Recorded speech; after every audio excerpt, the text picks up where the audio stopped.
बाबा समर्थ बाप समर्थवान बच्चों की महिमा कर रहे हैं कि वो समर्थवान बच्चे आप हो जिन्होंने विश्व परिवर्तन की जिम्मेवारी ली है और विश्व कल्याण के लिए ऐसा दृढ़ संकल्प किया है कि बाबा के श्रीमत पर हम विश्व परिवर्तन का कार्य करेंगे।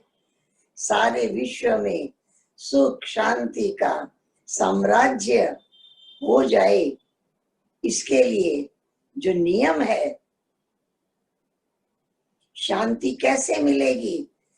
कर्म करेंगे तो फल मिलेगा, पुरुषार्थ करेंगे तो प्रारब्ध मिलेगी, निमित्त बनकर कार्य करेंगे तो कार्य की प्रत्यक्षता होगी। ये जो नियम है, कर्म और कर्म फल का नियम, इस अनुसार बाबा जो पढ़ाई पढ़ा रहे हैं, श्रेष्ठ ते श्रेष्ठ कर्म करने की पढ़ाई पढ़ा रहे हैं। ऐसी श्रेष्ठ कर्म करने की पढ़ाई है जिसके द्वारा जीवन इतना श्रेष्ठ बन सकता है। आज की मुरली में बाबा ने कहा, बच्चों ने विश्व परिवर्तन के लिए दृढ़ निश्चय किया है, दृढ़ संकल्प किया है। ये कार्य बाबा का निश्चित है, हुआ ही पड़ा है। कल्प पहले भी हुआ था, अभी भी हुआ पड़ा है, आगे भी होता ही रहेगा। ये निश्चय बच्चों को पक्का है। आप श्रेष्ठ भावना द्वारा भावना का फल अविनाशी प्राप्त करने के निमित्त बने हुए हो। श्रेष्ठ भावना द्वारा भावना का फल प्राप्त करने के निमित्त बने हुए हो। दुनिया सोचती है शांति कैसे होगी, होगी या नहीं होगी। वो दुनिया इस प्रकार से सोच रही है और हम बच्चे क्या सोच रहे हैं, हुई पड़ी है। जैसे कल्प पहले हुई थी, अभी हुई पड़ी है। करण करावन हार बाबा स्वयं बच्चों के द्वारा ये श्रीमत का कार्य करवा रहे हैं। अटल निश्चय है, निश्चित निश्चय बुद्धि बच्चे निश्चित भावी को जानते हो, क्योंकि स्व परिवर्तन के प्रत्यक्ष प्रमाण से जानते हो। प्रत्यक्ष प्रमाण के आगे और किसी प्रमाण की आवश्यकता नहीं है। साथ साथ परमात्मा का कार्य सदा सफल है ही है। ये कार्य आत्माओं, महान आत्माओं, धर्म आत्माओं का नहीं है।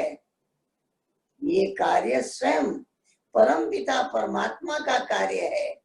विश्व में शांति स्थापन करना, सभी को सुखमय शांतमय जीवन प्रदान करना, ये परमात्म कार्य है। लोग इसको असंभव समझते हैं। आपके सामने स्वर्णिम दुनिया का स्वर्णिम सूर्य उदय हुआ ही पड़ा है। आप सभी समय के समीप होने के कारण सदा खुशी के घुंघरू डालकर नाचते रहते हो। दुनिया के सामने कलयुग के विनाश के दुखदायी दृश्य हैं और तुम्हारे सामने नई दुनिया का, स्वर्णिम दुनिया का वो स्वर्णिम संसार तुम्हारे सामने है। आज और कल कितना समीप पहुंच गए हैं, जैसे आज और कल की बात। इस संपूर्णता और समाप्ता समीपता का समय अनुभव करना है। इस वर्ष संपूर्णता और बाप की समानता, बाप समान बनना है, इसका अनुभव करना है। संपूर्णता आपके लिए विजय माला लेकर आपका आह्वान कर रही है। संपूर्णता विजय माला लेकर आपका आह्वान कर रही है। संपूर्ण बाप, संपूर्ण स्टेज, आप बच्चों को बुला रहे हैं, आओ श्रेष्ठ आत्माएं, आओ समान बच्चे, आओ समर्थ बच्चे, आओ समान बनकर अपने स्वीट होम में विश्रामी बनो। बाबा की आवाज बच्चों को सुनाई दे रही है। बाप दादा विधाता है, वरदाता है। ऐसे आप ब्राह्मण आत्माएं सर्व आत्माओं के प्रति विधाता बनो, वरदाता बनो। जैसे बाबा भाग्य विधाता है, ऐसे बच्चे भी भाग्य विधाता बने। कल देवता बनने वाले हो। फरिश्ता क्या करता? देवता बनने से पहले फरिश्ता बनने वाले हो। फरिश्ता क्या करता? वरदाता बन वरदान देता है। देवता सदा देता है, लेता नहीं है। देवता माना देता ही रहता है, लेता और देता नहीं है। देता ही देता है, इसलिए देवता कहलाता है। वरदाता, भाग्य विधाता। अभी ये महामंत्र फरिश्ता सो देवता, अभी हमें फरिश्ता बनना है। लाइट, डबल लाइट, फरिश्ता सो देवता। इस मंत्र को विशेष स्मृति स्वरूप बनाओ। अभी हमें बिल्कुल लाइट। फरिश्ता माना जिसका एक बाप, दूसरा नहीं कोई, वो है फरिश्ता। सर्व बंधनों से मुक्त, बिल्कुल लाइट। अभी फरिश्ता, फिर बनेंगे देवता। लोग सोचते हैं ये होना चाहिए, ये मिलना चाहिए। इन संस्कारों को समाप्त करो।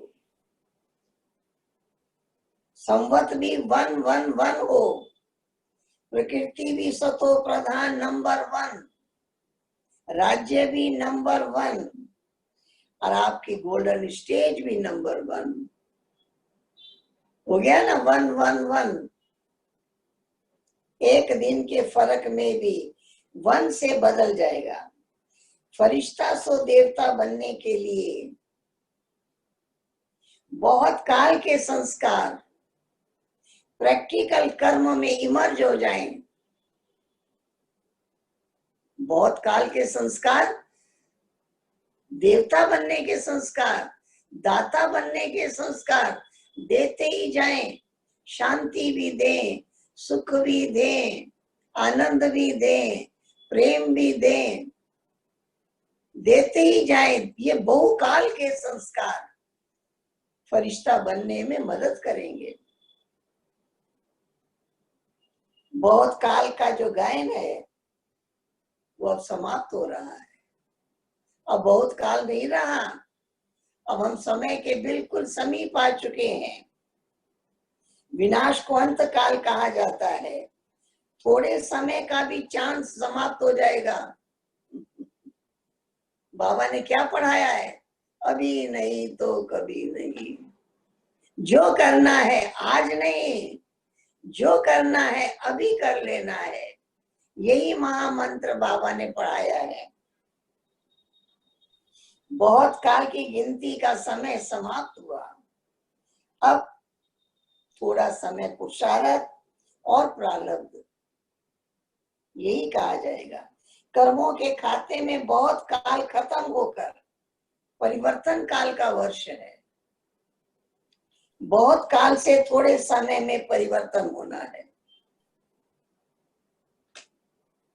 थोड़े समय में सारे विश्व को परिवर्तन हो जाना है।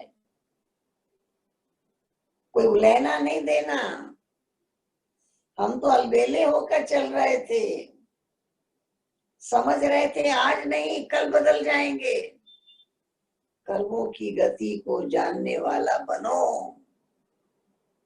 कल कल नहीं करना है, जो करना है आज, आज नहीं, जो करना है अभी, अभी नहीं तो कभी नहीं। ये बाबा ने पक्का करा दिया है। जो समय अभी मिला हुआ है इसका पूरा लाभ लो, क्योंकि यही अंतिम घड़ियों का समय है। पुरुषार्थ और प्रारब्ध के हिसाब को जानकर आगे बढ़ो। हमें जो प्राप्ति होगी प्रारब्ध मिलेगी, अभी के पुरुषार्थ से मिलेगी।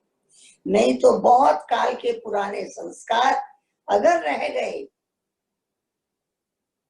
बहुत काल के पुराने संस्कार अगर रह गए तो हमें फिर धर्मराजपुरी में हिसाब चुकाना पड़ेगा।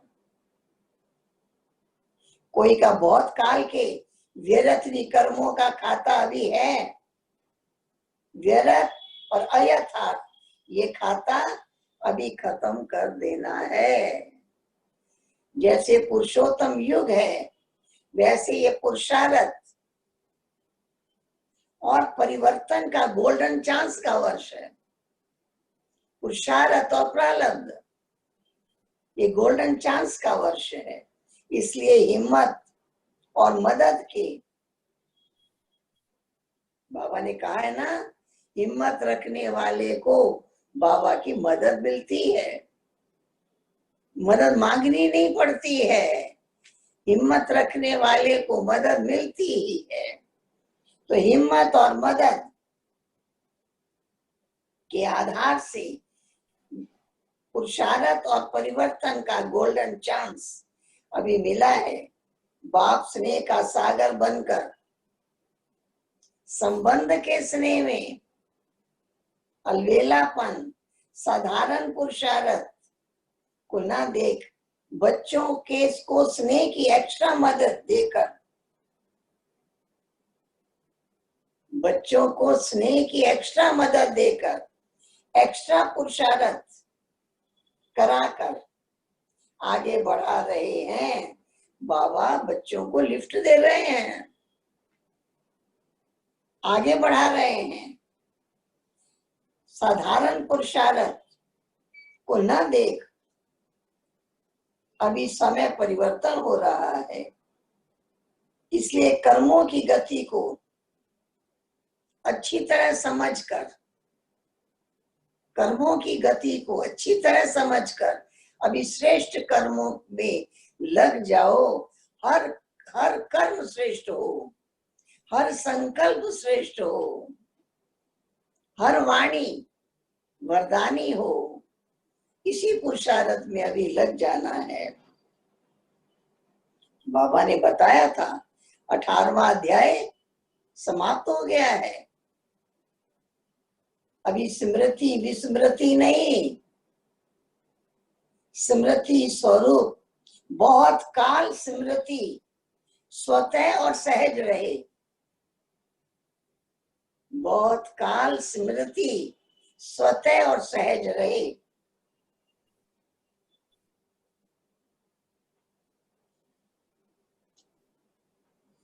अभी युद्ध के संस्कार, मेहनत के संस्कार, मन को मुंझाने के संस्कार, इसकी समाप्ति करो। नहीं तो यही बहुत काल के संस्कार अंत मते सो भविष्य गति कराने के निमित्त बन जाएंगे।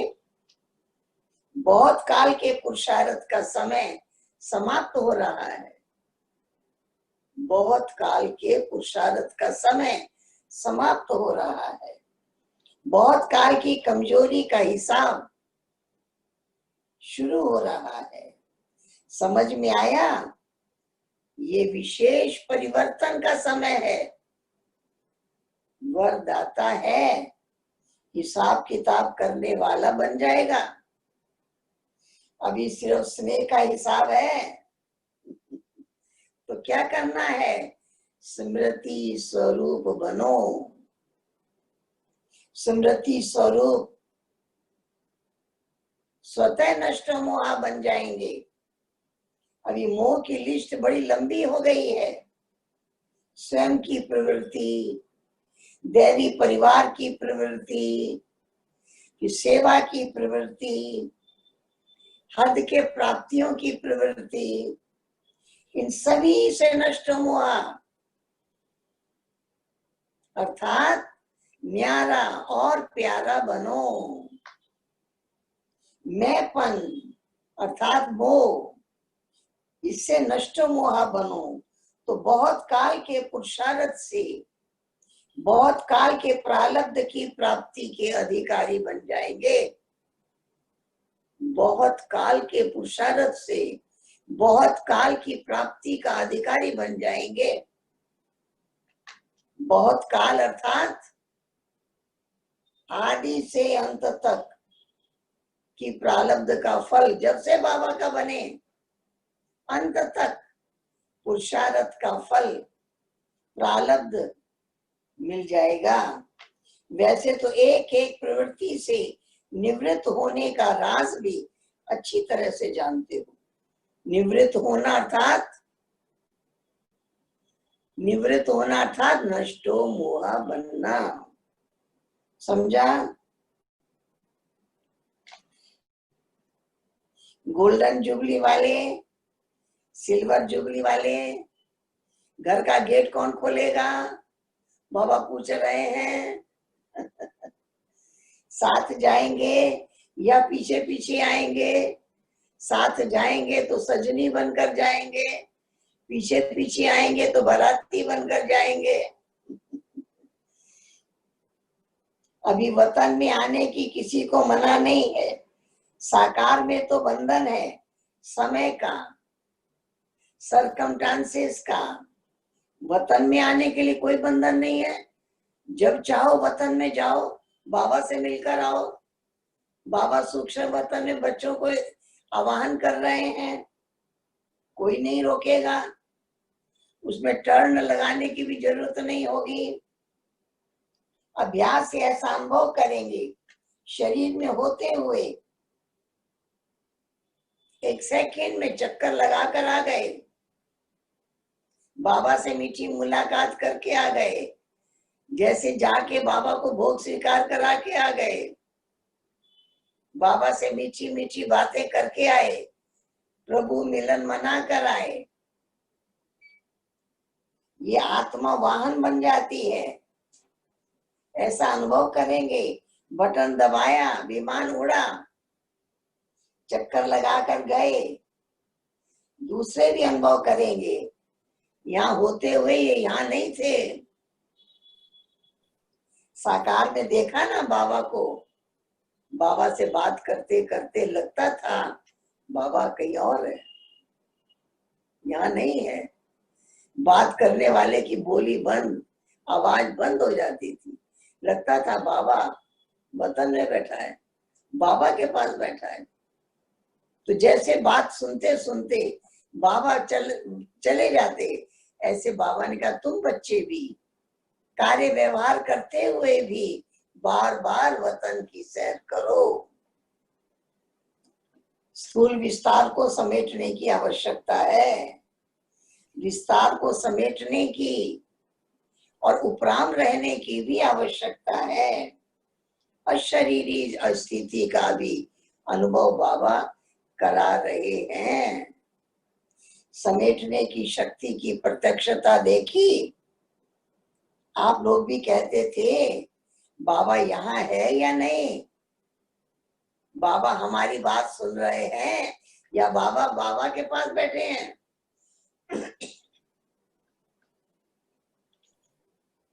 सार भी कैच कर लेंगे, चक्कर भी लगा लेंगे।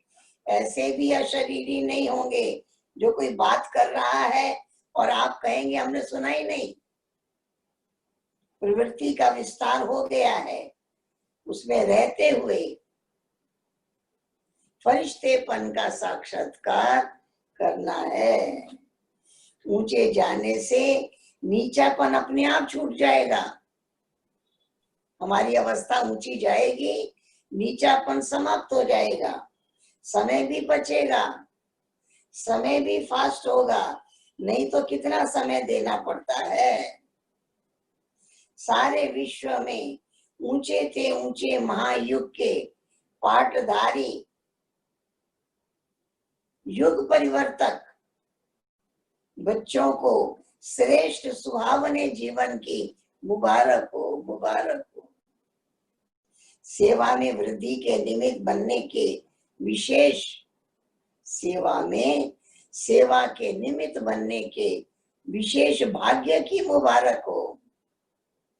आदि से परमात्म स्नेही और सहयोगी बनने की, सैंपल बनने की मुबारक हो। समय के समस्याओं के तूफान को, समय के समस्याओं के तूफान को तोहफा समझ विघ्न विनाशक बनने की मुबारक हो।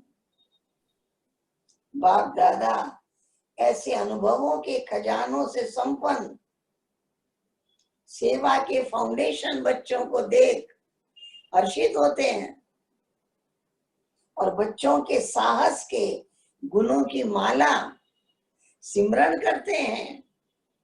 ऐसे लकी लवली अवसर पर सुनहरे वरदान देते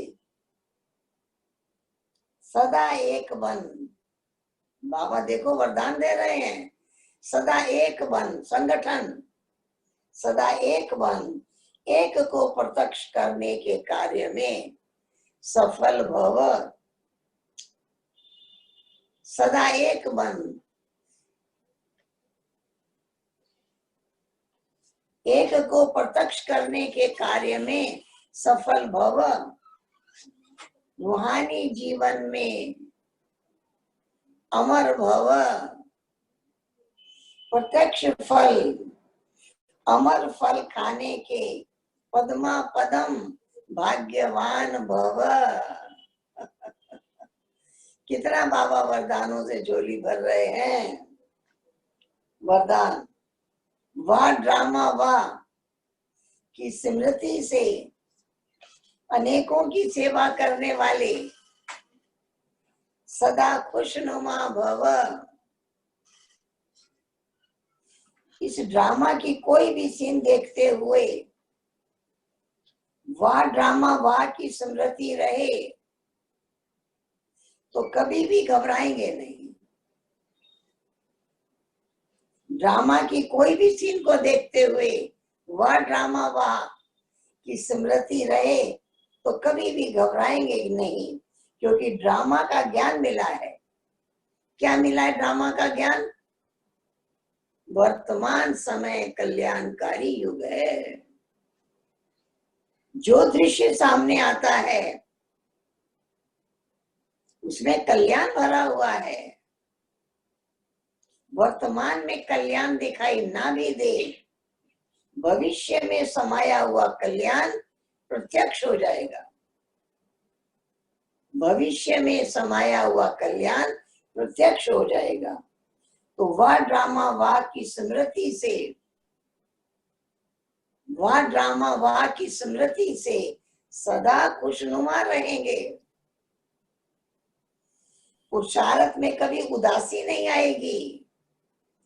आप द्वारा अनेकों की सेवा होती रहेगी। स्लोगन, शांति की शक्ति ही मनसा सेवा का साधन है। शांति की शक्ति ही मनसा सेवा का साधन है। जहां शांति की शक्ति है वहां संतुष्टता है। संतुष्ट आत्मा ही शांत रह सकती है। अब बाबा का याद प्यार है, सदा श्रेष्ठ कर्मों के प्राप्ति की गति को जानने वाले, सदा बहुत काल के तीव्र पुरुषार्थ के, श्रेष्ठ पुरुषार्थ के, श्रेष्ठ संस्कार वाले, सदा स्वर्णिम युग के आदि रतन, संगम युग के आदि रतन, ऐसे आदि देव के समान बच्चों को आदि देव के समान बच्चों को आदि बाप अनादि बाप की सदा आदि बनने की श्रेष्ठ वरदानी याद प्यार और साथ साथ सेवाधारी बाप की नमस्ते। कितना निर्मांचित है बाबा। बाबा ने कितनी मीठी पालना की है। अब मैं आपको अपना परिचय दे रही हूं। मैं जब बाबा के पास आई, मेरी उम्र 6 वर्ष की थी। दिल्ली में ज्ञान मिला और माउंट आबू पहुंच गई, तब मेरी उम्र 6 वर्ष की थी। बाबा के पास 2-2.5 महीना रहे। बहुत मीठी पालना बाबा ने की, ऐसे वरदान दे दिए। उसी समय से निश्चय हो गया बाबा के हैं, बाबा का ही होकर रहेंगे। पुरुषार्थ में सारे गुण आ गए। सफेद वस्त्र पहनना शुरू कर दिया। खान पान किसी के घर गए कुछ खाए नहीं, नियम पक्का कर लिया। उम्र छोटी थी लेकिन नशा बड़ा था। बड़ी दीदी मनमोहिनी दीदी की बड़ी पालना मिल रही थी। इस प्रकार से मीठे बाबा ने पुरुषार्थ को सहज और सरल बनाया। इतने मीठे वरदान दिए और वरदानों से आगे बढ़ाया। तो एक बड़ी लगन रहती थी। जैसे हमारी और दादियां रात 2 बजे से योग करती हैं, ऐसे हमारा योग हो। 2 घंटे 3 घंटे हम मनन चिंतन कर सकें। एक बार मैंने जानकी दादी से पूछा, दादी आप कई घंटे मनन चिंतन करती हैं, हमारा इतना चिंतन नहीं चलता है। तब मेरी उम्र बहुत कम थी। दादी ने बहुत अच्छी बात बताई। दादी ने मेरे से पूछा, आप किसी को कोर्स कराती हैं? तब मेरी उम्र 13-14 वर्ष की थी। मैंने कहा हाँ कोर्स कराती। तब दादी ने पूछा, अपने को कभी कोर्स कराया है? मैंने कहा नहीं। कहा अपने को कोर्स करो। किसी को कोर्स कराते हो 1 घंटा जरूर लगता है, 1.25 घंटा भी लगता है, 1.5 घंटा भी लगता है। जब अपने को कोर्स कराओगे 15 मिनट में पूरा हो जाएगा। याद रखना, 1 घंटे से पहले पूरा होने नहीं देना। अगर पूरा हो जाए अपने से प्रश्न पूछना, फिर जवाब देना, फिर प्रश्न पूछना, फिर जवाब देना, फिर प्रश्न पूछना। इस तरह से 1 घंटे तक लेके ही जाना। दादी की ऐसी युक्ति बताई, मुझे लगा जैसे कोई लॉटरी मिल गई है।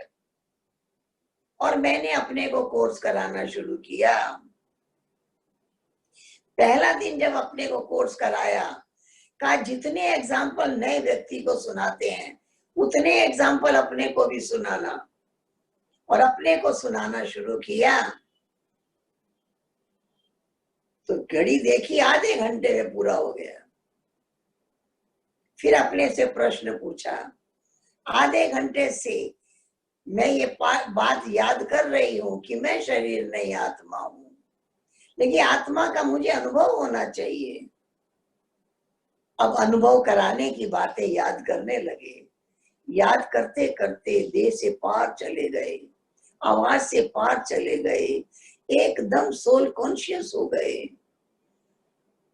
और तब देखा जब 1 घंटा पूरा हुआ, मेरी अवस्था पूरी देही अभिमानी अच्छी अनुभूति कर रही थी।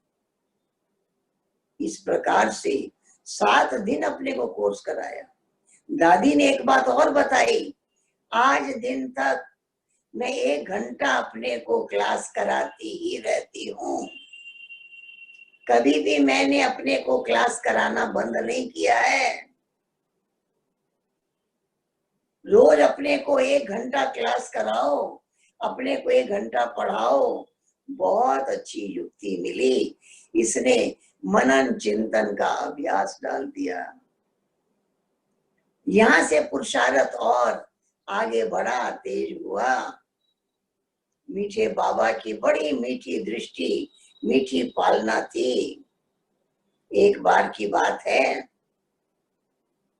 बाबा की मुरली चल रही थी और मैं बाबा के सामने थी। बिल्कुल मुरली रक्षाबंधन के विषय पर चल रही थी। जब मुरली पूरी हुई, बाबा ने मेरी तरफ देखा और कहा, बच्ची, आज जो मुरली चली है इसे भाषण की तरह लिखकर 10 बजे बाबा के कमरे में आना। मैंने वहां से उठ, उसके पहले कभी अपने हाथ से कोई लेख नहीं लिखा था। मैंने भाषण की तरह भूमिका बनाते हुए बाबा की सारी पॉइंट्स जो बाबा ने मुरली में सुनाई थी सब लिखी और मैं 10 बजे बाबा के कमरे में पहुंच गई। बाबा ने अपने पास गद्दी पर बिठाया और बिठाकर बाबा ने कहा, पढ़कर सुनाओ। अब मैं वो पढ़कर सुनाने लगी। बाबा बहुत ध्यान से मेरी हर बात सुन रहे थे। बाबा ने कहा, किससे पूछकर लिखा है? मैंने कहा, नहीं, अकेले बैठकर लिखा है। अच्छा लिखा है। और जब मैं बोल रही थी तो बाबा मेरे बोलने की भी महिमा कर रहे थे, अच्छा बोल रही है। इस तरह से बाबा ने वो मेरा लिखत को अपने पास रख लिया। दूसरे दिन फिर मुरली चली, उसका विषय भी रक्षाबंधन ही था।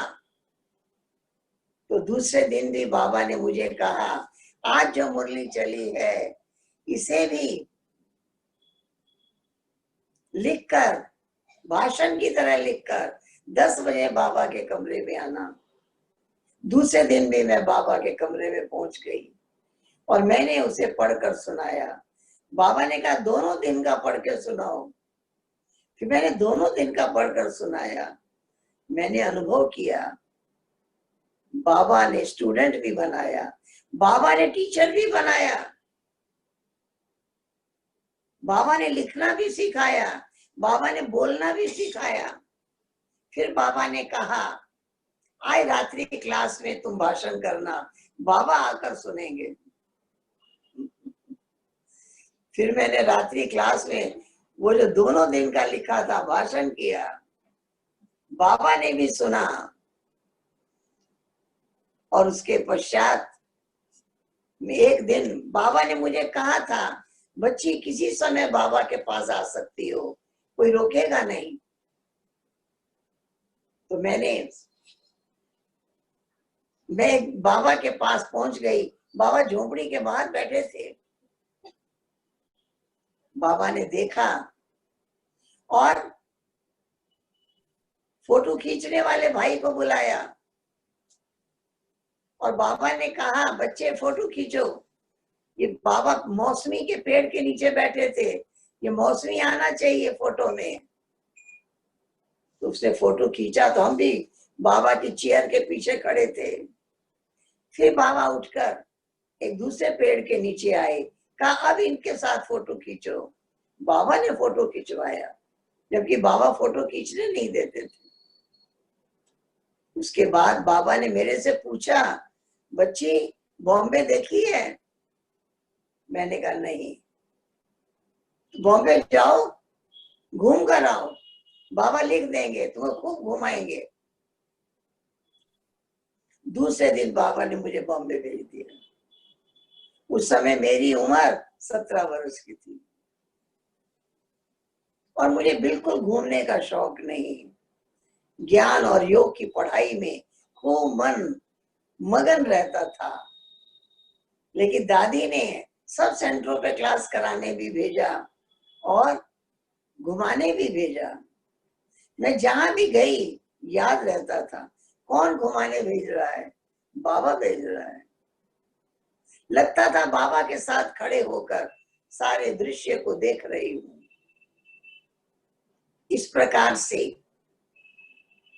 वहां बड़ी दादी प्रकाशमणि दादी के साथ 1 वर्ष मुझे रहने का मौका मिला। फिर बाबा ने पत्र लिखा, बच्चे बॉम्बे में रह के सेवा करो। मैं वहां रही। 1 दिन की बात है, दादी लेटी हुई थी, दादी के सिर में बहुत दर्द हो रहा था। मैं दादी के पास बैठी थी। अचानक दादी बोली, देखो मेरे सामने बाबा खड़ा है। तो दादी के बोलने से मैं भी जैसे सामने बाबा को देखने लगी। फिर दादी ने कहा, आंखें बंद थी दादी की, फिर दादी ने कहा, सारे दिन में कोई समय ऐसा नहीं होता जब बाबा मेरे सामने ना हो।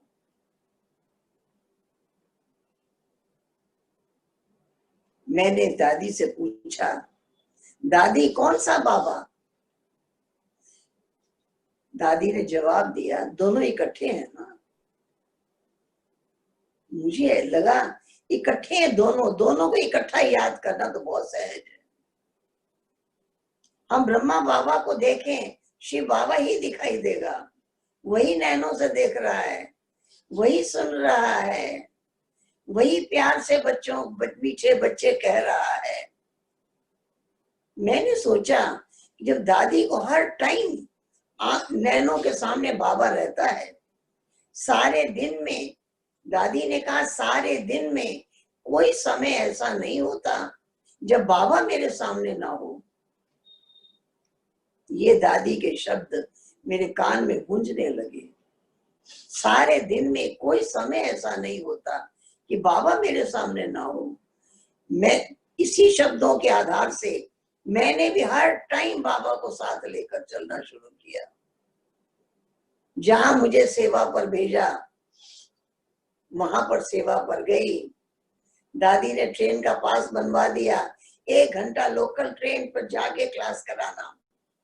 मैं कभी अकेली कहीं नहीं गई थी, लेकिन दादी ने जब पास बनवा दिया, आधा घंटा बस का सफर, आगे 1 घंटा ट्रेन का सफर, और रोज जाना था क्लास कराने।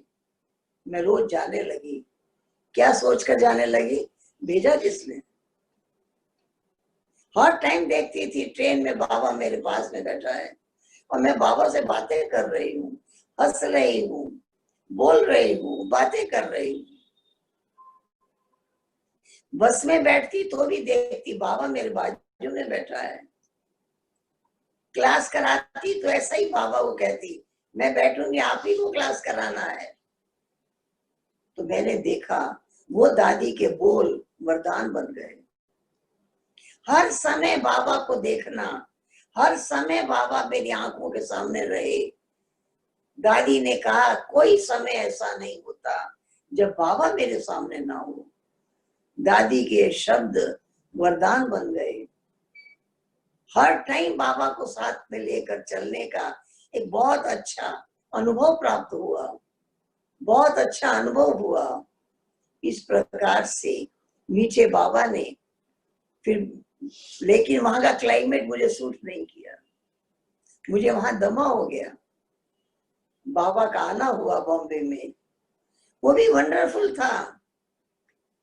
बाबा के पत्र आ रहे थे, स्टेशन पर कितने लोग आएंगे, पूछा कितने आए, कहा 2-3।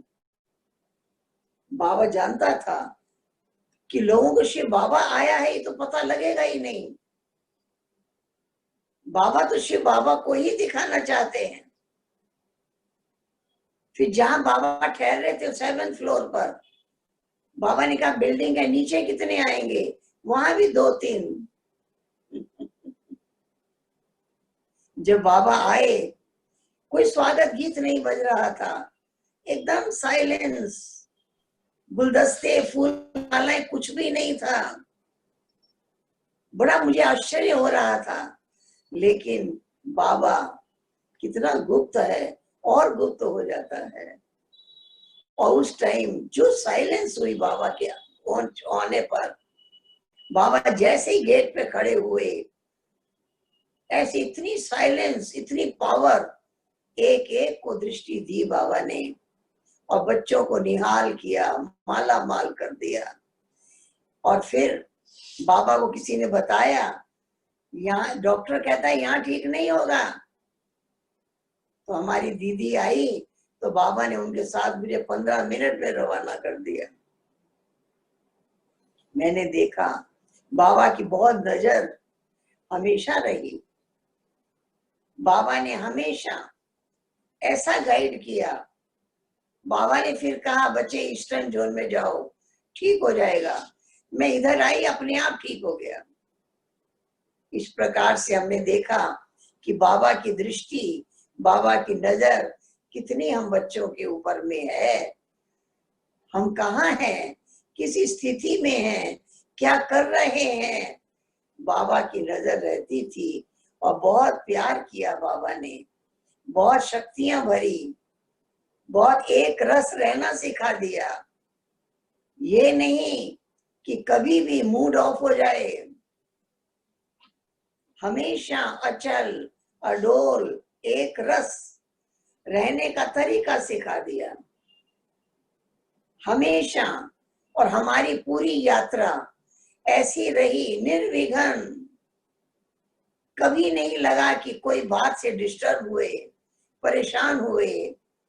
बाबा ने सदा सुखी रहना, सदा संतुष्ट रहना, सदा खुश रहना, सदा खुशियां बांटना सिखा दिया। इसलिए कभी किसी के स्वभाव से स्वभाव ना मिला हो ऐसे कभी याद नहीं है। हर एक के साथ मिलकर चलना, हर एक का सम्मान करना, बाबा ने संस्कार डाल दिया। रोज की मुरली हमें सुख स्वरूप, शांत स्वरूप, प्रेम स्वरूप, आनंद स्वरूप बनाती है। मुझे याद आता है जब 6 वर्ष की उम्र में मैं पहला दिन अपने माता जी के साथ सेंटर पर पहुंची थी, तो वहां पर एक दादी जी ने मुझे अलग से क्लास कराया और मुझे बिठा कर याद कराया आत्मा के 6 गुण। मैं आत्मा हूँ, शांत स्वरूप हूँ, सुख स्वरूप हूँ, आनंद स्वरूप हूँ, प्रेम स्वरूप हूँ, ज्ञान स्वरूप हूँ, शक्ति स्वरूप हूँ। 20 बार 30 बार रिपीट कराया। फिर कहा याद हो गया? कहा याद हो गया। कहा सुनाओ। फिर मैंने उनको सुनाया। फिर उन्होंने कहा कल फिर आना, मैं तुमको क्लास कराऊंगी, डांस करना भी सिखाऊंगी। और कहा अभी से लेके कल आने तक 1 मिनट भी तुम इसे छोड़ना नहीं, 1 मिनट भी तुम इसे छोड़ना नहीं। याद करती रहना, करती रहना, करती रहना, 1 मिनट भी बंद नहीं करना।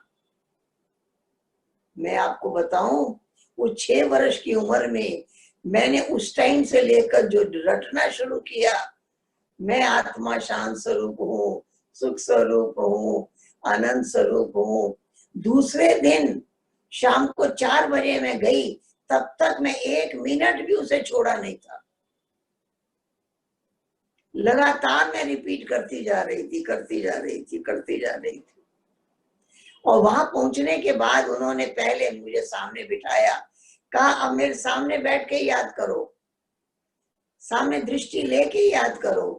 तो जब मैंने सामने बैठकर याद किया, मन आनंदित हो गया, मन खुशहाल हो गया, इतना आनंद आया। उम्र कम थी लेकिन बाबा ने आंखें खोल दी थी। उसके बाद में हम मधुबन गए और मुझे उस दादी ने एक कविता सिखा दी थी। कहा था जब बाबा के पास जाना तो एक कविता बाबा को सुनाना। तो कविता उन्होंने मुझे याद करा दी। मेरी उम्र 6 वर्ष की थी। उन्होंने मुझे ये याद करो, ये याद करो, बहुत कुछ याद कराया। तो मुझे याद है जब पहली बार हम माउंट आबू पहुंचे, पांडव भवन नहीं था, बाबा कोटा हाउस में थे। कोटा हाउस में हम बाबा के पास पहुंचे और जब बाबा से पहली बार मिले, बाबा की गोद में बैठी, बाबा ने दृष्टि दी, कहा ये हमारी यज्ञ से गई बच्ची फिर आई है। ऐसा अच्छा वरदान दिया। और मैंने कहा बाबा मैं एक कविता सुनाऊं? वो कविता भी मैं आपको सुना रही हूँ। सुन लो जी, सुन लो मेरी छोटी सी कहानी। गुड़ियों का खेल खेलते बचपन था बिताया, उस भोलेपन में जाना ना था अपना पराया। इतने में ब्रह्मा राही इन आंखों में समाया, धीरे से उसने कान में ओम गीत सुनाया। ओम गीत ने मुझको बनाया है दीवानी, बनाया है दीवानी। मैंने कहा अनजान से ले चल तू मुझे घर, उसने कहा घर कहाँ मेरा, मैं खुद हूँ मुसाफिर। मैंने कहा अब छोड़ के जाओगे तुम किधर, जिधर था वो चल दिया मैं भी उधर चली। कांटों से भरा रास्ता, किधर से ले गया? कांटों से भरा रास्ता और तंग थी गली, एक ही जा सकता था। जब रास्ता तय हो चुका दुनिया नहीं मिली, फिर फूल बनकर खिल उठी ये मेरी जिंदगानी। सुन लो जी, सुन लो मेरी छोटी सी कहानी। इस तरह मैंने बाबा को, बाबा की गोद में बैठकर मैंने ये कविता बाबा को सुनाई। और इस तरह से बाबा के पास 2-2.5 महीने रहे, थोड़े दिन नहीं। बाबा और मम्मा की बहुत मीठी पालना, मीठी दृष्टि, इतनी वरदानी दृष्टि बाबा की मिली। जो वो सुख, वो शक्ति जो बाबा ने उस समय दी, वो अविनाशी हो गई, वो अमर हो गई। ऐसी शक्तियां बाबा भरते गए और इतनी मीठी पालना बाबा की मिलती गई। इस तरह से बाबा की मीठी पालना मिली, इस तरह से बाबा के मीठे वरदान मिले। एक बात मुझे और याद आती है, एक दिन दोपहर के समय मैं अचानक बाबा के कमरे में चली गई। मैंने क्या देखा? मैंने देखा कि बाबा गद्दी पर बैठे हैं जमीन पर, और कुर्सी पर मम्मा की माँ बैठी है। उन्हें बाबा ने कोई संदेश दिया है और वो ध्यान में चली गई। वो वातावरण बाबा के वतन में भेजने का उस समय था और मैं पहुंच गई। बाबा ने मुझे आओ आओ कहा और अपने सामने गद्दी पे बिठाया। बाबा ने दृष्टि दी। बाबा ने पूछा, बच्ची कभी ध्यान में गई हो? मैंने कहा नहीं। बाबा ने कहा जाओगी? मैं कहा जी बाबा। बाबा ने कहा बाबा भेजता है तुमको। अब बाबा ने मुझे दृष्टि दी, वो दृष्टि ने मुझे सोल कॉन्शियस कर दिया। फिर बाबा ने मेरे सिर पे हाथ रखा। मेरे सिर पे हाथ बाबा का कितना समय रहा मुझे नहीं पता, लेकिन कुछ समय के बाद मैं वतन में पहुंच गई। बाबा ने मेरा वतन में जाने का द्वार खोल दिया। मैं वतन का दृश्य देख रही थी, मैं वतन में बाबा को देख रही थी, मैं बाबा से मीठी मीठी बातें वहां वतन में कर रही थी। कितना समय तक गई ये मुझे नहीं मालूम, शायद ज्यादा समय रही। बाबा की एक आवाज सुनाई दी, आओ बच्ची, आओ बच्ची। बाबा ने जैसे भेजा ऐसे बाबा ने बुलाया भी। और जब मैं नीचे आई, मेरी आंखें खुली, मैंने क्या देखा? बाबा का हाथ मेरे सिर पर था और बाबा मुझे दृष्टि दे रहे थे। बाबा ने कहा, बच्ची इसी तरह नशे में जाती रहोगी, वरदान दे दिया। इस तरह से मीठे बाबा ने कैसे अपने बच्चों को स्टूडेंट भी बनाया, टीचर भी बनाया, सतगुरु बन साक्षात्कार भी कराया, ध्यान का पाठ भी बनाया। सब कुछ बाबा गाइड बनकर आज भी गाइड कर रहा है। हमेशा मन बुद्धि को लाइट रखना, ये बाबा की वरदान है। जो बाबा आज भी बच्चों को दे रहे हैं। इस प्रकार से मीठे बाबा की मीठी पालना, दादियों की मीठी पालना, वंडरफुल। एक एक दादी के पास रहकर बहुत मीठे वरदान लिए, बहुत मीठे वरदानों से झोली भरी। बहुत समय चंद्रमणि दादी के साथ रहे, उनके साथ रहकर उन्होंने बहुत कुछ सिखाया। छोटेपन से, छोटी उम्र से, 12 वर्ष की उम्र से मैं सेवा केंद्र पर रही और बहुत मीठी पालना मिलती रही। इस प्रकार से मीठे बाबा ने इतनी मीठी पालना की और ऐसी पालना की, सदा सुखी रहना सिखाया, सदा शांत रहना सिखाया, सदा सबके साथ प्रेम से रहना सिखाया। कभी किसी से झगड़ा नहीं हो, हर एक के साथ, हर एक की हमेशा महिमा करते रहे, हर एक को सम्मान देते रहे। ये सम्मान देने की भी कला ये भी सिखाई। इस प्रकार से मीठे बाबा की मीठी पालना ने सारा पुरुषार्थ सहज कर दिया। निर्विघ्न बनना नहीं पड़ा। अनुभव कहता है विघ्न कोई आया ही नहीं। आए होंगे जरूर, लेकिन कोई भी विघ्न याद नहीं है, क्योंकि सहज सहज बाबा को याद करते आगे बढ़ते गए। हर कार्य कराने वाला करण करावनहार बाबा है, जानी जाननहार है, करण करावनहार है। बाबा कहते हैं चिंता मत करो, मैं बैठा हूं। फिर हमें कोई बात की चिंता करने की जरूरत नहीं है। इस प्रकार से मीठे बाबा की मीठी पालना, दादियों की मीठी पालना का बहुत अच्छा मौका मिला, बहुत अच्छा अवसर मिला। इस प्रकार से बाबा ने इतनी मीठी पालना की, इतनी मीठी पालना की और हर कदम में अनुभवी बनाया, हर कदम में आगे बढ़ाया। मुझे याद आता है एक बार जानकी दादी ने एक बहुत अच्छी बात मुझे सुनाई। दादी ने मुझे पूछा कि जब आबू में आती हो तो ग्लोबल हॉस्पिटल जो नीचे में है, जहाँ फ्री इलाज होता है सब पेशेंट का, भोजन कराना सब कुछ फ्री है, वहां डोनेशन देती हो? मैं उस टाइम नहीं देती थी। दादी ने मुझे कहा दिया करो और कारण बताया। कहा शरीर में कोई भी बीमारी आती है, कोई हिसाब चुकाने के लिए आती है। आप पहले ही हिसाब चुका दो,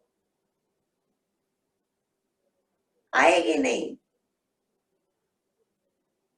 जो पहले से देते जाएंगे वो हॉस्पिटल में, उन सब पेशेंट पे खर्च होता रहेगा, उनकी दवाई पे खर्च होता रहेगा। पहले से ही हिसाब चुक जाएगा तो आपके शरीर में कोई तकलीफ नहीं आएगी। तो मुझे बाबा दादी की ये बात बहुत अच्छी अनुभव में आई और मुझे इसका अनुभव भी हुआ। क्योंकि एक बार की बात है, हमारी माता जी को टांगों में बहुत तकलीफ थी, घुटने में, वो बाथरूम तक नहीं जा सकती थी। तो मैं आबू में उनको देखने के लिए गई। उन्होंने बताया कि डॉक्टर कहते हैं कि ऑपरेशन कराना पड़ेगा। मैंने कहा अच्छा। उसके बाद मैंने वहां के मुख्य भाई जो डॉक्टर हैं उनके पास जाकर एक डोनेशन देकर आई। मैं सोचा इनमें तो बहुत खर्चा है, तो बहुत खर्चा डॉक्टर को दे देते हैं। दोपहर हुई, बॉम्बे से डॉक्टर आए, उन्होंने उनको देखा और कहा कि आपको ऑपरेशन की जरूरत नहीं है, हम आपको ऐसे ही ठीक कर देंगे। उन्होंने जैसा वो चाहती थी वैसी दवा लिख दिया और एक दिन वो दवा खा के वो चलने लग गई। तो मैंने देखा सचमुच दादियों के बड़े अनुभव हैं। अगर ऐसे हम हिसाब चुकाते जाएं तो हमारे शरीर में कोई तकलीफ आएगी नहीं, आएगी तो नाम मात्र आई और गई। इसलिए सदा मन भी स्वस्थ, तन भी स्वस्थ सदा रहे, वो युक्ति हमें दादियों ने गाइड किया, दादी ने गाइड किया, और वो आज दिन तक उसको प्रैक्टिकल में करते ही रहते हैं, ताकि तन भी तंदुरुस्त रहे, मन भी फ्रेश रहे, मन में भी किसी की बात की कोई तकलीफ, कोई बात ऐसी याद रही ही नहीं। एक ही काम तो करना है, सबकी महिमा करो, सबकी महिमा करो, सबकी महिमा करो।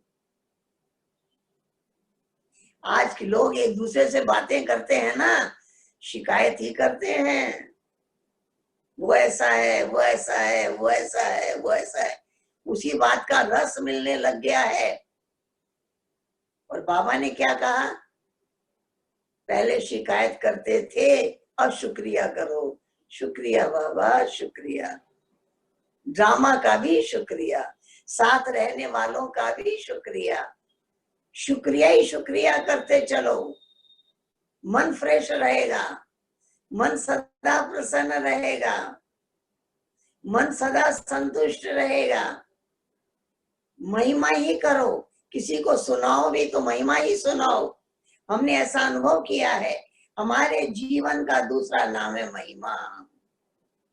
अपने भी गुण गाओ, मैं शांत स्वरूप हूँ, मैं आनंद स्वरूप हूँ, मैं पद्मा पदम भाग्यशाली हूँ। अपनी भी महिमा करो, बाबा की भी महिमा करो, अपने आसपास रहने वालों की भी महिमा करो। महिमा करते करते महान बन जाएंगे, महिमा करते करते गुणवान बन जाएंगे। आज हर व्यक्ति चाहता है सम्मान, तो महिमा से स्वमान, स्वयं स्वमान में भी रहें, औरों को सम्मान भी दें। स्वमान में रहना, औरों को सम्मान देते रहना, यही हमारे जीवन का ऐसा सार है जो बाबा कहते हैं ना, खुशियों के झूले में झूलते रहो, हमेशा खुशियों का पारा चढ़ा रहे, अपरम अपार खुशी रहे। खुशी हमारे पास होगी तब तो दूसरे को मिलेगी। हम खुशियां बांटते रहें। अगर हमें ये काम मिल जाए कि सबको खुशी बांटो, क्या करेंगे हम? एक एक की महिमा करेंगे, एक एक के गुणों की महिमा करेंगे, उनको खुशी मिलेगी।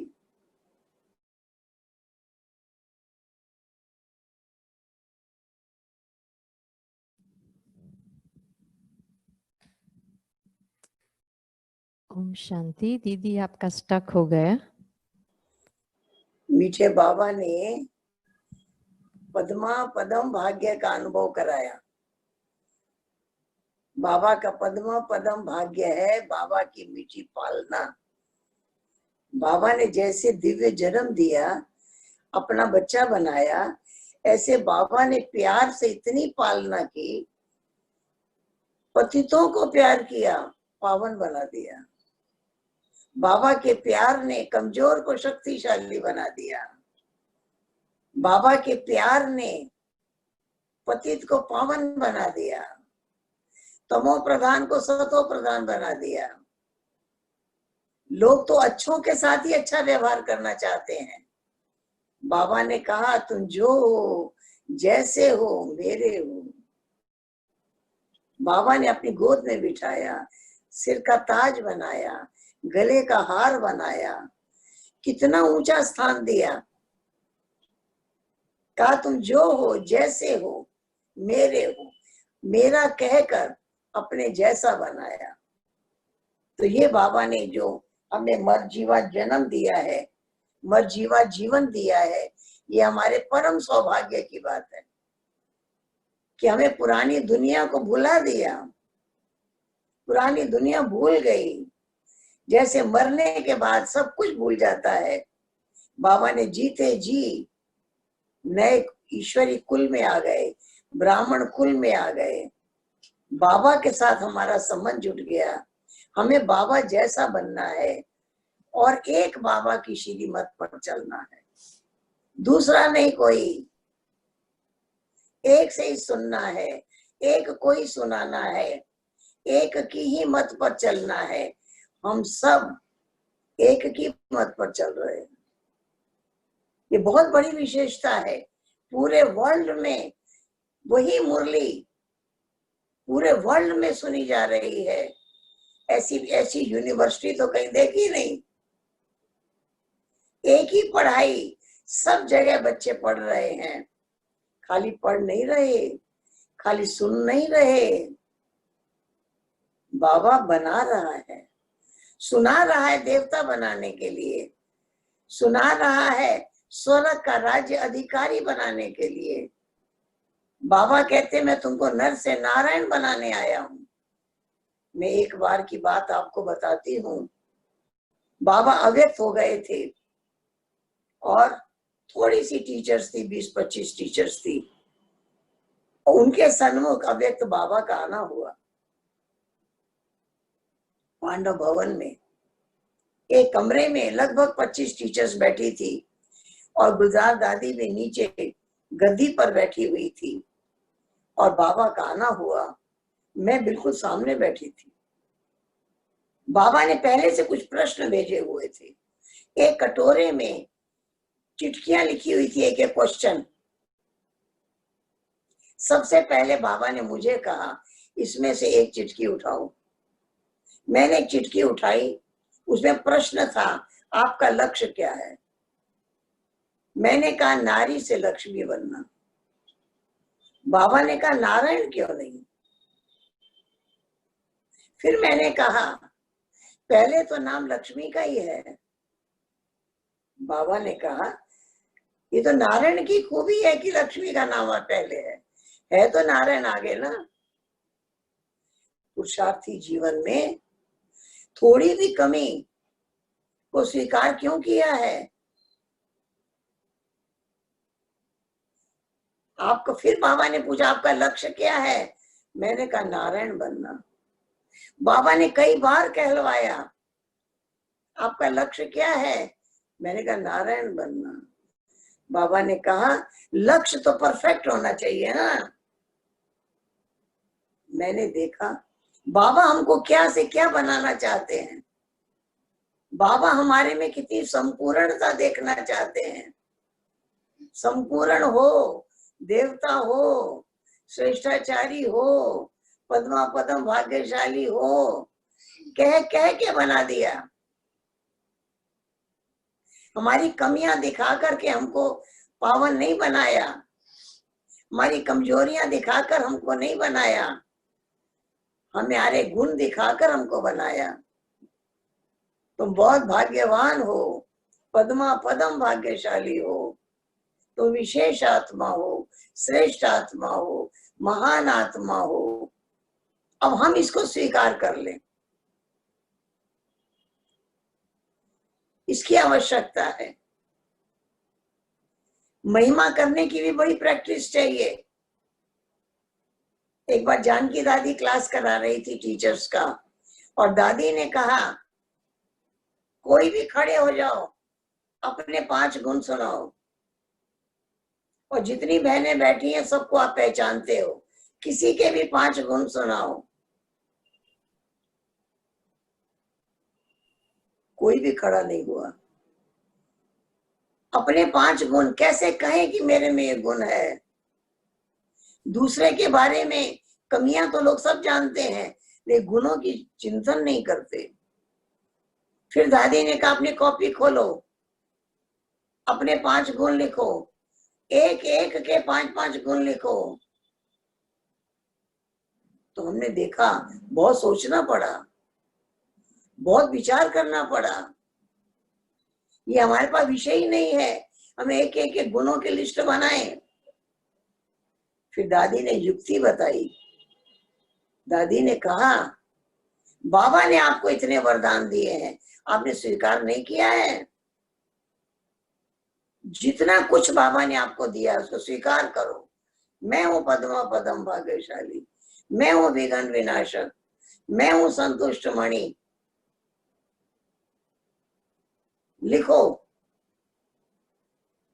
तो जब दादी ने कहा बाबा ने जो कहा है उसको स्वीकार करो, उसको स्वीकार क्यों नहीं किया है?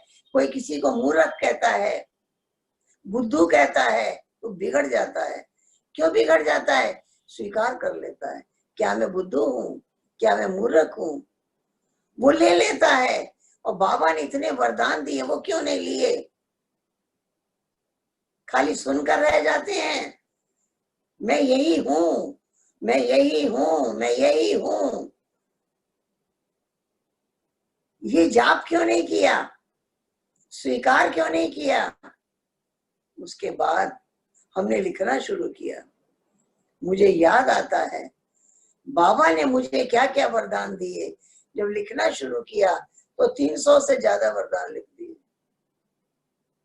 दादी ने कहा एक एक को स्वीकार करो, मैं यही हूं, मैं यही हूं, मैं यही हूं।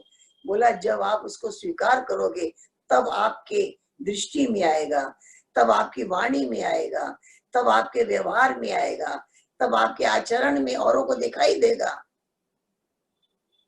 बाबा नशा चढ़ाता है, जब तक वो नशा पिएंगे नहीं, जब तक वो नशा अपने आप को चढ़ाएंगे नहीं, तो नशा चढ़ेगा कैसे? इस प्रकार से मीठे बाबा ने गुण गा गा के गुणवान बनाया है।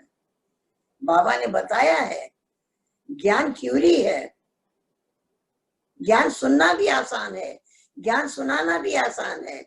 और ज्ञान की प्रैक्टिकल रिजल्ट क्या है? गुण। जब ज्ञान गुण में ट्रांसफर हो जाए तब समझो मैं ज्ञानी तू आत्मा हूं। ज्ञान है, बार बार याद करो, उस ज्ञान का बार बार चिंतन करो ताकि हमारे अंदर सारे गुण आ जाएं। गुणों की लिस्ट भी गुणों की लिस्ट भी याद करो, क्योंकि गुणवान बनने पर ही, चरित्रवान बनने पर ही, हमारे कर्मों में श्रेष्ठता आने पर ही हमको उसकी प्रारब्ध मिलेगी ना। जैसा कर्म करेंगे वैसा फल मिलेगा। सुख भी फल है, शांति भी फल है, आनंद भी फल है, प्रेम भी फल है। किस चीज का? हमने ऐसे कर्म किए हैं। दुख भी फल है, अशांति भी फल है, ईर्ष्या द्वेष भी फल है, वो भी कर्मों का फल है। इसलिए हम कौन सा कर्म करें जिससे हमारे जो ओरिजिनल नेचर है, शांत स्वरूप हूं, सुख स्वरूप हूं, आनंद स्वरूप हूं, प्रेम स्वरूप हूं, शक्ति स्वरूप हूं, ये सारा दिन चिंतन में कभी बंद ना हो। ये मन में चिंतन चलता ही रहे, चलता ही रहे। अपने में निश्चय, निश्चय होगा तो नशा चढ़ेगा, निश्चय होगा तो निश्चिंत रहेंगे। बिना निश्चय के निश्चिंत नहीं हो सकते, बिना निश्चय के नशा नहीं चढ़ सकता। और नशा चढ़ेगा तो सारा दिन यही चिंतन चलता रहेगा, मैं कौन हूं। बाबा ने कहा बार बार याद करो, बार बार याद करो, किसकी संतान हूं, तो बाबा के गुण याद करो।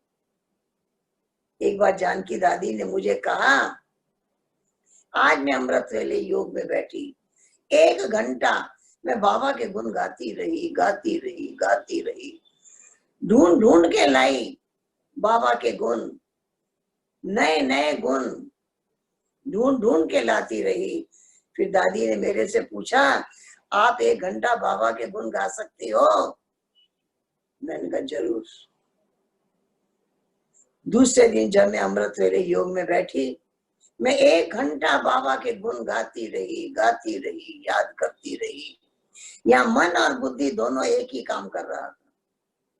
मन चिंतन कर रहा था, बुद्धि ढूंढ ढूंढ के ला रही थी बाबा के गुण, बाबा के गुण। एक ही गुण को बार बार रिपीट नहीं कर रहे थे, नया नया गुण, नया नया गुण।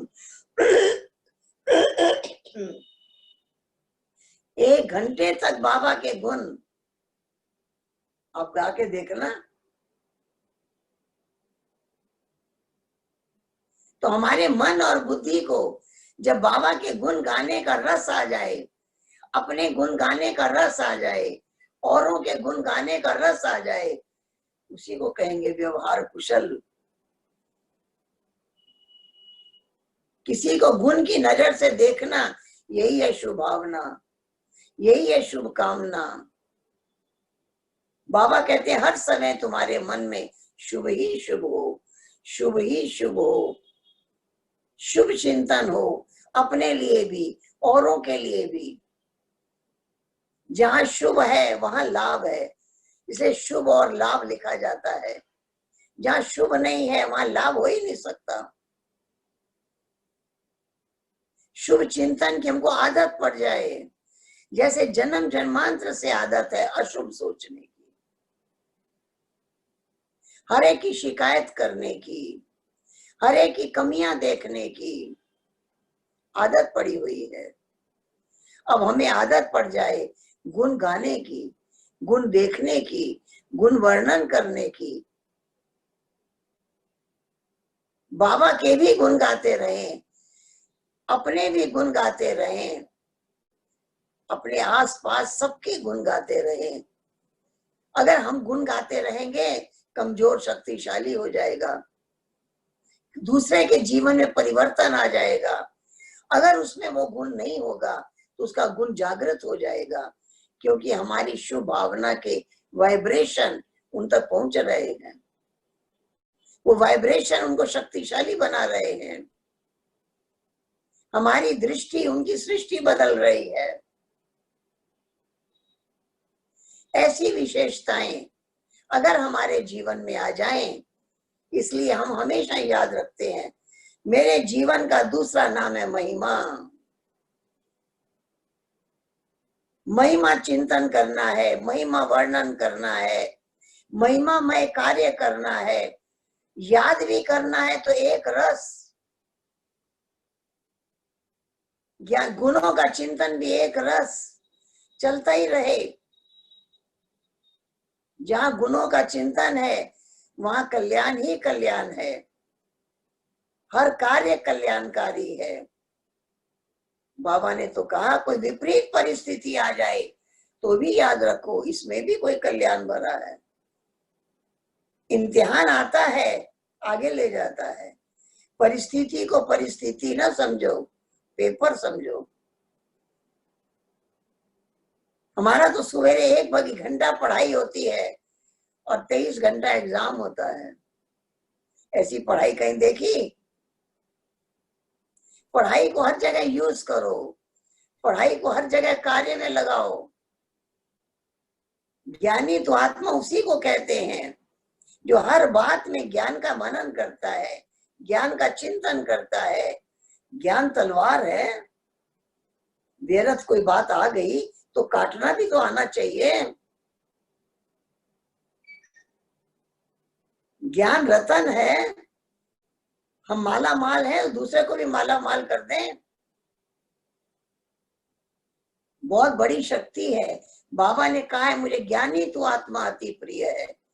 ज्ञानी तो आत्मा किसे कहते हैं? जो जय पराजय, निंदा स्तुति, हानि लाभ सब में समान रहे, वही तो ज्ञानी तो आत्मा है। अच्छी परिस्थिति में तो सब अच्छा रहते हैं। ज्ञानी तो आत्मा वो है विपरीत परिस्थितियों में भी उसकी श्रेष्ठ स्थिति है, उसी को कहते हैं ज्ञानी तो आत्मा। उसके अंदर ज्ञानी तो आत्मा के लक्षण हैं।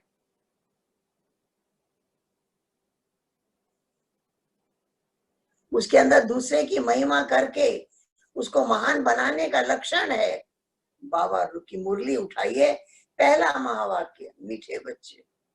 क्या सब मीठे बन गए हैं?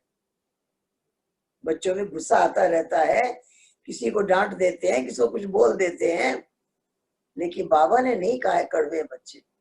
बाबा ने क्या कहा हमेशा? मीठे बच्चे, मीठे बच्चे, मीठे बच्चे। हम भी तो औरों को कहें, मीठा मीठा कहें, मीठी दृष्टि रखें, मीठे बोल बोलें, ये हमारी भी तो आवश्यकता है। जैसे बाबा मीठा मीठा कह के मीठा बना रहे हैं, कड़वा कड़वा कह के मीठा नहीं बना रहे हैं। हम किसके अवगुणों की चर्चा करके उसे गुणवान नहीं बना सकते।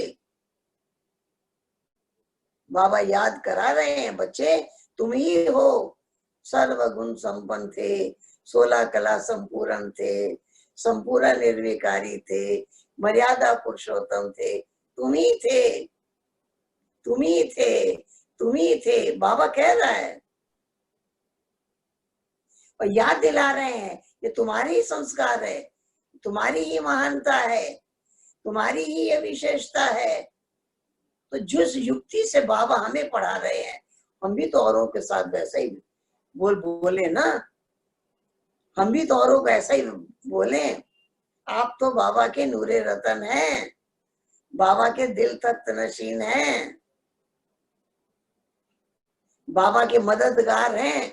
अब बताइए, भगवान कह रहा है तुम मेरे मददगार हो, कितनी महिमा कर रहा है।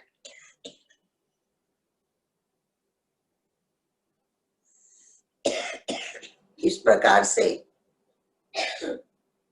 मीठा बाबा हम सभी बच्चों को ज्ञान की एक एक पॉइंट की धारणा करा रहे हैं।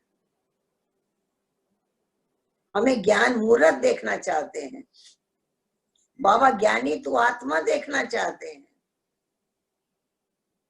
हमारे ज्ञान का स्वरूप देखना चाहते हैं। और ज्ञान का स्वरूप हमारा गुणों के रूप में दिखाई देगा, ज्ञान का स्वरूप गुणों के रूप में दिखाई देगा। जब हम अपने आप को आत्मा निश्चय करते हैं, आत्म अभिमानी बनते हैं, उस अवस्था को अंतर्मुखता कहा जाता है।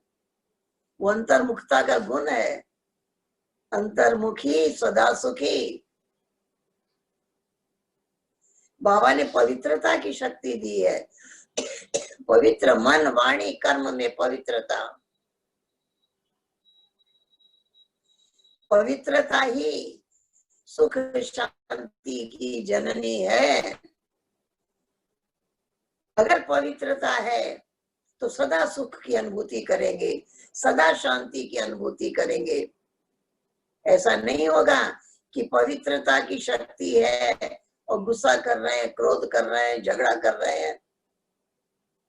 जहाँ पवित्रता है वहां सत्यता है, वहां शीतलता है, वहां धैर्यता है, वहां नम्रता है, वहां सहयोग की भावना है। एक गुण से अनेक गुण सब साथी हैं गुणों के, एक गुण से अनेक गुणों की धारणा करवा रहे हैं। इसलिए बाबा कहते आत्म अभिमानी बनो, पहले अपने को आत्मा निश्चय करो, फिर मुझे याद करो।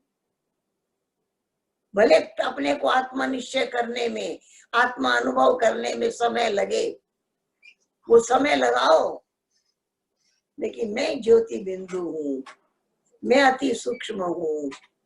अपने आप को सुनाओ, मैं चैतन्य हूँ, मैं अमर हूँ, मैं अविनाशी हूँ, मैं सत्य हूँ। ये तो झूठी काया है, इसके तो रूप बदलते रहते हैं, इस काया के रूप बदलते रहते हैं। ये झूठी काया है, तो विनाशी है। मैं अविनाशी हूँ, मैं सत्य हूँ, मैं चैतन्य हूँ, ये तो जड़ है। ऐसी ऐसे अपने से बातें करो, अपने को अपना परिचय दो। हम अपने से दूसरों की बातें न करें, अपने से अपनी बातें करें, अपने से बाबा की बातें करें। हम बैठकर बाबा से बातें करें, हम बाबा को याद करें, बाबा से की बातें करें, अपने अंदर वो गुण धारण करें। इसलिए बाबा कहते बैठो, अपने से बातें करो, मैं कितना भाग्यवान हूं, लिस्ट बनाओ। बाबा ने मुझे कोटों में कोई चुना है, मैं विशेष आत्मा हूँ, श्रेष्ठ आत्मा हूँ, महान आत्मा हूँ। याद करो, जितना याद करते जाओगे, जितना जीवन में धारणा करते जाओगे, इतनी ही महानता आ जाएगी। इस प्रकार से मीठे बाबा ने बहुत दैवी गुणों से भरपूर किया। अभी मम्मा का मास चल रहा है, जून मास, मम्मा अव्यक्त हुई थी। मुझे याद आता है मम्मा जब अमृतसर में आई थी तो मम्मा के सामने मैंने एक कविता सुनाई थी। मैं वो कविता आपको सुना रही हूँ। तब मैं बहुत छोटी थी, मैं 10-12 बरस की होंगी। मैंने मम्मा को सुनाया, मम्मा दिल में हमने ठान लिया है, सतयुग हम ही बना देंगे। मम्मा दिल में हमने ठान लिया है, सतयुग हम ही बना देंगे। नन्हे मुन्ने बच्चे मिलकर कलयुग को पलटा देंगे। मम्मा लाल तेरे हम सारे हैं, मरने को तैयार खड़े। विकारों से जंग हमारी, लड़ने को तैयार खड़े।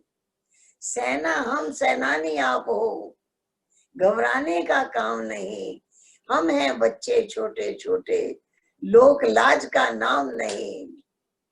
थक जाए भल गोप गोपियां, ग्वाले वीर सियाने हैं। जिसने आना आए सामने, सीने हमने ताने हैं। कल्प कल्प का पाठ पुराना, फिर से वही बजाना है। कल्प पूर्व की नई दुनिया को फिर से हमने लाना है। एक एक गुण धारण करके मम्मा के गले में आएंगे। 108 की माला हमारी विजयी वत्स कहलाएंगे। देश विदेश में चल निकलेंगे, झंडा यही फहरा देंगे। मान ना मान ये मर्जी उनकी, हम पैगाम सुना देंगे। आप सभी पैगाम सुना रहे हैं ना? सही पैगाम सुना रहे हैं? हाँ दीदी, बहुत अच्छा, बहुत अच्छा। ठीक है, हाँ, ठीक है। किशोरी मम्मा की बातें बताओ। हाँ हाँ हाँ हाँ, मम्मा की बहुत मीठी पालना, बहुत मीठी पालना। एक बार की बात है, मम्मा आई थी, हमने दीपक हाथ में लेके मम्मा के आगे स्वागत डांस किया, स्वागत नृत्य किया। मैं जिस स्कूल में पढ़ती थी उस स्कूल के प्रिंसिपल बैठे थे। दूसरे दिन उन्होंने कहा स्कूल में कार्यक्रम है तो यही डांस स्कूल में भी करना। मैं बच्ची तो थी, छोटी थी, लेकिन मेरे मन में था मैं तो ब्रह्मा कुमारी हूँ, मैं स्कूल में डांस कर सकती हूँ। मैंने मम्मा से पूछा, मम्मा माँ थी दिल्ली में, मैं मम्मा से पूछा मम्मा क्या मैं स्कूल में जाकर डांस कर सकती हूँ? तो मम्मा ने कहा अभी तो उन्होंने तुमको निमंत्रण दिया है, इसलिए ये डांस तो तुम कर लेना, लेकिन इसके बाद फिर कभी तुम डांस इस स्कूल में नहीं करना। और वही कार्यक्रम करना स्टेज पर जो सफेद कपड़े पहन के करो। डांस के लिए तो फिर रंगीन कपड़ा पहनेंगे, फिर सजावट करेंगे, तभी तो डांस करेंगे। बस मैंने वो डांस तो वहां किया, उसके बाद संकल्प कर लिया मुझे वही कार्यक्रम करना है जिन्हें सफेद कपड़ा पहन के, रंगीन कपड़ा पहनकर नहीं। इसलिए सब तरफ मैं ब्रह्मा कुमारी हूँ, मैं बाहर जाके डांस नहीं कर सकती हूँ। उम्र तो छोटी थी, लेकिन ये नशा था, मैं ब्रह्मा कुमारी हूँ, ये नशा था। इसलिए अपने हर कर्म पर अटेंशन, ध्यान रहा। ऐसा ही मम्मा भी गाइड करती थी। मम्मा बच्चों को बहुत बहुत प्यार करती, बहुत बच्चों को प्यार से शिक्षाएं देती, और बहुत मीठी शिक्षाएं। हमें याद है जब मम्मा दिल्ली में आई, और मम्मा दिल्ली में 1-2 मास रही, मम्मा की मीठी मुरली, मम्मा का कदम कदम बच्चों के ऊपर वरदानों की वर्षा, इतनी मीठी पालना। हमने देखा कि किसी को संभालने में कड़ा होकर बोलने की कोई जरूरत नहीं है। मम्मा ने कभी किसी को कड़ा होकर नहीं बोला। मम्मा की दृष्टि ने सुख दिया, मम्मा की वाणी ने सुख दिया। मम्मा ने सबको गले लगा के बहुत प्यार किया, बहुत प्यार किया। मम्मा के प्यार ने बाबा की हर शिक्षा पालन करने की शक्ति भर दी। तुम ये भी कर सकते हो, ये भी कर सकते हो, ये भी कर सकते हो। कोई भी पुरुषार्थ हमारे लिए मुश्किल नहीं है, कोई भी पुरुषार्थ हमारे लिए असंभव नहीं है। इसलिए मम्मा के अंदर, मम्मा को मैंने यही देखा, रात 2 बजे के बाद मम्मा कभी सोती नहीं थी। रात 2 बजे उठकर मम्मा चेयर पर बैठती और सुबह तक मम्मा बाबा को याद करती, मनन चिंतन करती। कभी नहीं देखा मम्मा को कि मम्मा रात 2 बजे के बाद कभी भी सोई है। क्योंकि हमने सुना था बाबा भी रात को 2 बजे से बैठते हैं। तो हमने देखा ऐसे अच्छे अच्छे पुरुषार्थ बाबा को देखकर, मम्मा को देखकर सीखे। मैं भी अपने एक अनुभव की बात सुना रही हूँ। एक सेंटर पर मैं रहती थी। एक दिन अचानक मेरी नींद खुली, घड़ी में टाइम देखा 2 बजा था, मैं सो गई। दूसरे दिन नींद खुली, फिर देखा 2 बजा था, याद आया कल भी 2 बजे नींद खुली थी, फिर भी सो गई। तीसरे दिन फिर नींद खुली, देखा 2 बजा है, देखा बाबा जगा रहा है। मैं उठ के दूसरे कमरे में जाकर बैठ गई। बैठते ही मैं सोल कॉन्शियस हो गई, एकदम बाबा के सामने पहुंच गई। बहुत अच्छी मुझे अनुभूति हुई। मुझे लगा बाबा ये अनुभव कराने के लिए मुझे उठा रहा था। फिर मैंने देखा लगभग 1.5-2 महीने तक मेरे बिना पुरुषार्थ के नींद खुल जाती 2 बजे और मैं बेड छोड़ देती और बैठ जाती। उसके बाद नींद ही नहीं आती। इतनी अच्छी अनुभूति बाबा ने कराई। तो देखा चलते चलते बाबा भी कोई गिफ्ट दे देता है, बाबा भी कोई विशेष अनुभूति करा देता है। इसमें मेरा कोई पुरुषार्थ नहीं था। रात को सोने के टाइम याद भी नहीं आता था कि 2 बजे उठना है। आंख खुलती थी, देखती थी 2 बजा है। ये है प्रभु उपहार, ये बाबा की गिफ्ट। बाबा को बच्चों को अनुभव कराना है, ऐसी ऐसी गिफ्ट बाबा दे देता है। हम कैच करें, ये बाबा ही जगा रहा है, ये बाबा ही मुझे ऐसी अनुभूति कराना चाहता है। और मैं देखती कि मैं उठ करके बाबा को याद करती, बहुत अच्छी अवस्था हो। उसके बाद में मुरली पढ़ती, फिर मुरली लिखती। 4 बजे तक मेरा बहुत अच्छा पुरुषार्थ चलता। उसके बाद भी नींद नहीं आती, उसके बाद भी बहुत अच्छी अनुभूति रहती, बहुत फ्रेश रहती। तो मैंने देखा कि कमाल है बाबा की। बच्चे अगर चाहे तो बाबा उन्हें क्या नहीं अनुभव कराता है। लक्ष्य हो मुझे बनना ही है, मुझे सारे वरदानों से झोली भरनी ही है, मेरा जीवन वरदानों से भरपूर है। ऐसा अनुभव करते ऐसा नहीं लगता बड़ी मेहनत कर रहे हैं, बहुत सहन करते हैं। हमने तो कभी समझा ही नहीं, कभी सहन किया ही नहीं। कोई बात सामने आई, बाबा के महावाक्य याद आ गए, पार कर दिया। ज्ञानी तो आत्मा उसी को कहते हैं जिस समय जो भी बात सामने आए उस समय बाबा का महावाक्य याद आ जाए। ज्ञान धन है, धन अगर खर्च करते हैं तो हर जरूरत पूरी हो जाती है। इसी तरह से कोई परिस्थिति सामने आती है, अगर हमने ज्ञान रूपी धन खर्च किया, समस्या हल हो जाती है, समाधान हो जाता है, हमको सहना ही नहीं पड़ता है। हमने हमेशा ही सबको कहा है सहना नहीं है, समझ कर चलना है। सहना नहीं है, समझ कर चलना है। समझ कौन सी? जो बाबा ने समझ दी है, जो बाबा ने ज्ञान दिया है। बाबा ने ज्ञानी तू आत्मा बनाया है, योगी तू आत्मा बनाया है। यही महिमा है, यही महिमा है। बाबा ने ऐसा महिमा योग्य बनाया, ऐसा गुणवान बनाया। बाबा ने बनाई, बाबा की गिफ्ट है। आज हमारा हर दिन सुख में बीते। बाबा ने कहा है सुखी रहना नहीं, सदा सुखी। खुश रहना कौन बड़ी बात है? दुनिया में बहुत लोग खुश रहते हैं, सदा खुश नहीं रहते। सुखी रहते हैं, सदा सुखी नहीं रहते। मूड बदलता रहता है। मूड क्यों बदलता है? देह अभिमान के कारण बदलता है। ये शरीर 5 तत्वों से बना है, और 5 तत्वों का गुण क्या है?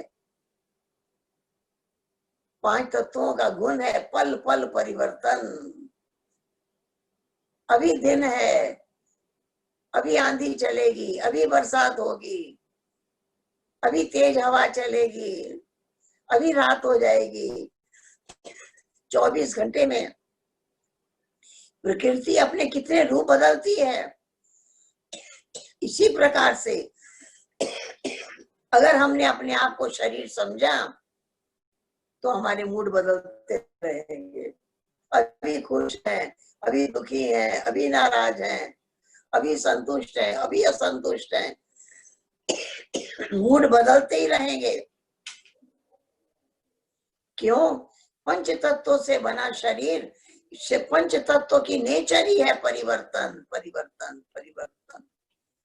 लेकिन आत्मा के गुण क्या है? सदा शांत स्वरूप, सदा सुख स्वरूप, सदा आनंद स्वरूप। आत्मा ने कभी दुखी रहते रहते दुखी होने की आदत नहीं पड़ी, हमेशा सुख की कामना की। किसी को देखा दुखी रहते रहते दुखी होने की आदत पड़ गई और उसमें खुश है? नहीं, हमेशा मनुष्य सुख की कामना करता है, शांति की कामना करता है, प्रेम की कामना करता है। इसी तरह से बाबा ने कहा कि सदा का गुण कौन सा है? आत्मा के गुण ही सदा रहने वाले हैं। और ये प्रकृति का गुण तो मूड बदलता ही रहेगा। और अगर हम मूड बदलते रहेंगे, बाबा के काम नहीं आएंगे। बाबा के काम तो वही बच्चे आएंगे जो एक रस रहेंगे, सदा खुश, सदा खुशियों के झूले में झूल रहे हैं, सदा मस्त हैं, सदा मगन हैं, सदा आनंदित हैं। वही बच्चे बाबा के मददगार बन सकते हैं, वही बच्चे खुशियों में झूल सकते हैं। इस प्रकार से मीठे बाबा ने हर चीज को प्रैक्टिकल में बताया है। प्रैक्टिकल जीवन में वो गुण आ जाए। ठीक है दीदी, ठीक है। बहुत ही सुनते ही रहे ऐसे ही लगता है ना।